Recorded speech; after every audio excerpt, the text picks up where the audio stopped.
Hello, and welcome back to the show. I have been sitting here with my mind blown for quite a while now, and I've been sharing this idea with my clients. And after doing so this morning, I decided this would be a great topic for me to share with you.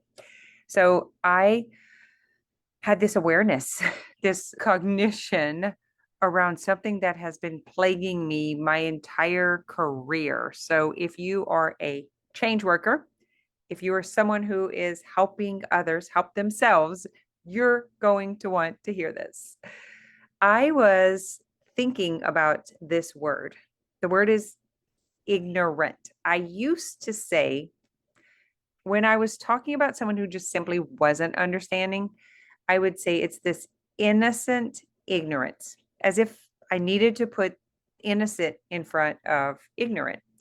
And ignorant, not in a way of you're a dummy. That's not what I'm talking about at all. I'm talking about like the word ignorant. Who is ignorant? What is like what do you think of when you think of the word ignorant? For me personally, I had this negative, like you're a dummy. You're like there's something wrong with you. It's this very, very negative, like you're in the slow class kind of thing.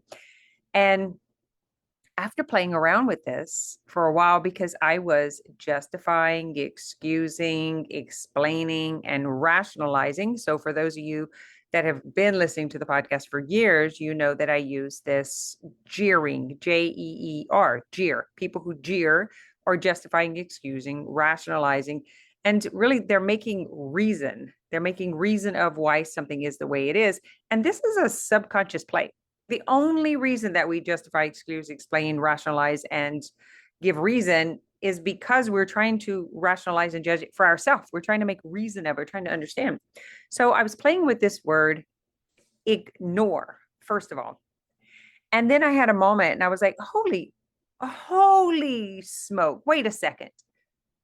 Is ignore a part of the word ignorant? Guys, I never put this together.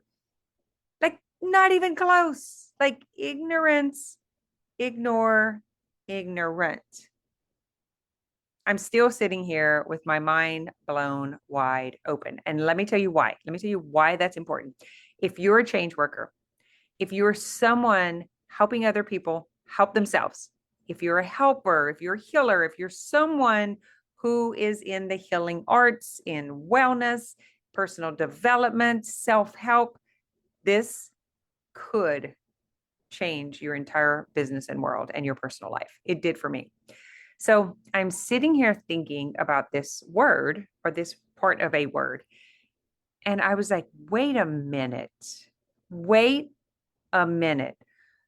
All of the times that I have justified and excused and tried to change someone because I thought they didn't know.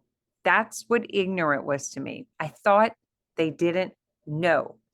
And I was looking through the lens of myself. There's so much that if I would have known better, I would have done better. And I was like saying that that was ignorance. Like, oh, I'm just a dumbass. Like, I'm just ignorant. I didn't know. Why didn't I know?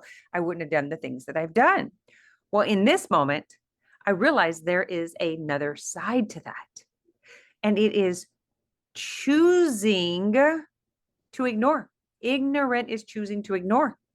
So the reason that there is ignorance is because there is choice and there is dismissal. And this is what not wanting to know. There is rejecting something. Oh my God. I hope I'm not just like going off the deep end here.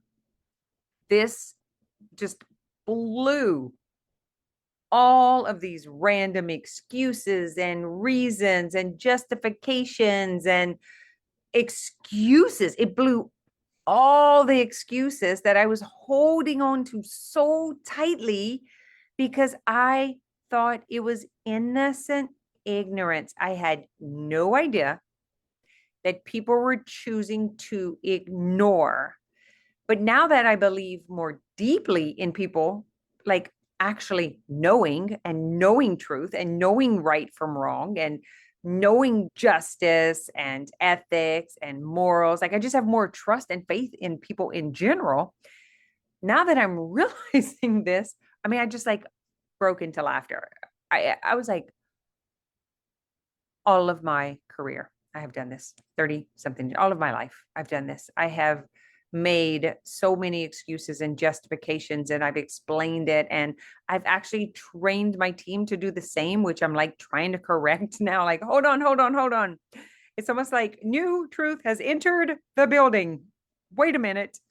There are ways that we can detect, that we can find out, that we can question, we can do some fact finding, and we can actually determine if they're ignoring or if they are innocently ignorant, which is still, conscious or unconscious, a choice to ignore, a choice to dismiss, an opportunity to not know what you actually know is true.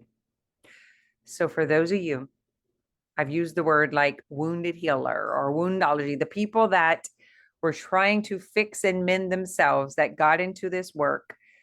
Just want to let you know that the relief and release and the letting myself off the hook and allowing people to choose if they want to ignore or if they want to accept, receive, know, whatever it is. But I'm just going to tell you, I'm 57 years old and I never put that together. So I'm hoping that is a treat for someone that is sitting out there that is like just holding on for these, like, I don't want to like again say anything negative, but it's like this stuckness that it actually could be a decision that they are remaining stuck and there is a way out. But if they are ignoring, if they are choosing not to confront it, if they are unwilling to feel that discomfort and change it, there is nothing we can do on this planet, in this world. There's nothing you or I or anyone else can do once someone is locked into that decision to choose to ignore, to choose to not know. It's out of our hands. It's out of our hands. And I gave myself permission to let them choose. It was so liberating. So liberating. I could have just like floated away because I was no longer in this spider web trap where it's like it was just like I didn't want to leave anybody behind. I was thinking like, oh, if I would have known, I would have done differently. And then I was taking that and putting that towards them. I was projecting all of that. I was making excuses.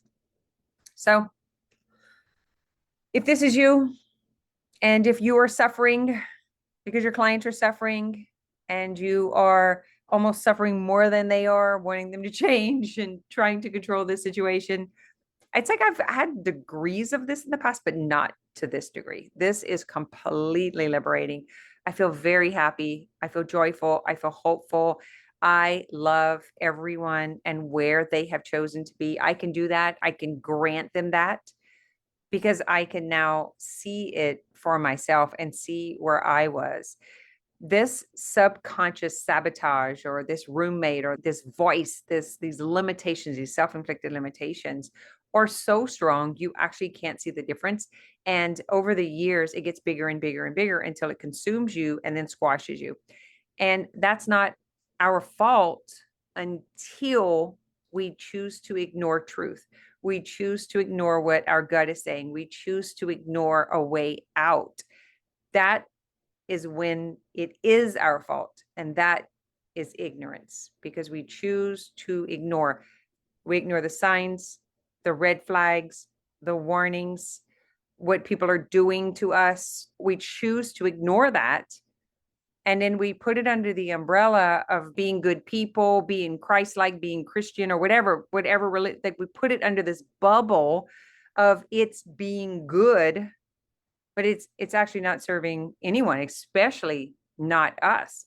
But that some of that stuff is coming from this sacrifice or suffering. I've talked about the glorified martyr before. It's like taking the high road, giving the people opportunity. But guys, when they're choosing to ignore, we have to allow them to choose. That's where the liberation comes from. We have to let them have their way because they've chosen, they're not going to give that up. And it is a form of self-defeat when you're arguing. Instead, just love them where they are. Just let them choose. And they will come to terms when maybe it's when the suffering is too much, or maybe it's when they see that you're being a positive example by living what you were talking about, not telling them, not trying to get them to change, but just live it. Show them the evidence. Then they can choose something else. Because right now, the ignorance, the choosing to ignore, which to me sounds so much better than ignorance or ignorant. I couldn't accept that word because it felt like I was putting people down. I couldn't confront it. I couldn't agree with the word because I didn't fully understand the word. But then when I understood they're choosing to ignore, oh, they're just ignoring. Oh, they just think it's going to go away. They're just choosing to ignore. Obviously, I'm still a little mind blown by it, but it's because I've been like diving in on the topic. And so I'm seeing it everywhere now and I'm getting more evidence. I'm talking to more people. If you've been listening to the podcast for any number of time, you know that's what I do. I find a concept or a principle or an idea or something that I don't understand that I'm trying to understand. I start diving into it and all of a sudden, boom, I get this cognition and it starts bringing in all these examples and then I'm liberated and free and then I move on. I go into the next little trap and then I become free of that. And I'm like kind of okay with that being my life now. I used to listen to other people's opinions about I'm always changing, I'm always doing something different. I'm actually fine with that. Yes, because I'm learning and I'm continuing to learn and I'm becoming less ignorant because I'm willing to not ignore and I'm willing to confront because I now have the tools in order to confront and experience. And I don't mean confront by fist to head and knocking things out. I mean confronting by being willing to look at fully and do it comfortably, which would have been impossible for me when I was younger, even 20 years ago, probably even a few years ago, because I was so impatient and I was so reactive because I didn't know this part of my mind was controlling me. I had no idea. It was so real in my body that my nervous system would like lock me in and then I would get angry and then I would react. And it just wasn't a great thing. And I was ignoring it. I was being told. Now that I see this, my husband told me, my children told me, my friends told me, my clients told me, I was being told. I was ignorant because I was choosing to ignore because I couldn't confront because I didn't have the tools to deal with it. So there's that. I can still love myself. I can still accept myself. I can be genuinely apologetic for anyone that I have harmed and let myself off the hook and go do better and be a better example. And that's my invitation for you this week is to really see, is it their choice? Is it that they are ignoring? And that does not make them like ignorant is not that other word that I thought it meant. And let me know what you think. Come into the free community. You should be able to click on a link wherever you're finding this at and access where we're doing change work. Like I'm doing a call in an hour from now. And if you've never been to one of my coaching calls, then I want to invite you to come and be my guest. All right. Have an amazing week. And please share the show with anyone who needs to hear this. Thanks for listening to this episode of More Than Mindset.